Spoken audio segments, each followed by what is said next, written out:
Hello friends, ఎలా ఉన్నారు అందరూ?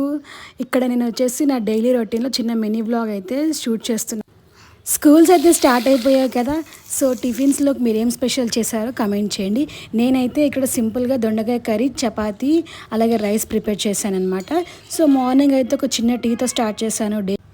నిజంగా మా ఇంట్లో వాళ్ళకి చపాతీ అంటే ఎంత ఇష్టం అంటే, స్పెషల్గా మా హస్బెండ్కి ఇంకా 365 డేస్ చపాతీ పెట్టినా తింటాడు, అంత ఇష్టం అనమాట. సో ఆయన కోసం అలా ప్రిపేర్ చేస్తున్నా. ఇంకా మా పెద్దోడు కూడా సేమ్. యాక్చువల్లీ టిఫిన్లోకి ఇడ్లీ దోశ చేద్దాం అనుకున్నా కానీ పప్పులు నానబెట్టడం మర్చిపోయాను అనమాట నిన్న. సో అలా చపాతీ అయితే ప్రిపేర్ చేస్తున్నాను. సో కొద్ది రోజుల నుంచి అయితే వీడియోస్ చేద్దామంటే అస్సలు అయితలేదు. స్కూల్ స్టార్ట్ అయ్యే ముందు చేసే ప్రిపరేషన్స్ చాలా ఉంటాయి కదా. సో అవన్నీ కంప్లీట్ చేసుకోవాలి. ఈ పిల్లలు స్కూల్కి వెళ్ళడం ఏంటో కానీ చూస్తుంటే బాధ వేస్తుంది. మరి మార్నింగ్ 6:30కి లేపి వాడిని రెడీ చేస్తుంటే.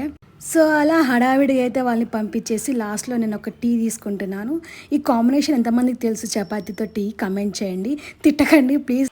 మీలో ఎంతమంది ఇలా టీతో చపాతీ తింటారో కమెంట్ చేయండి.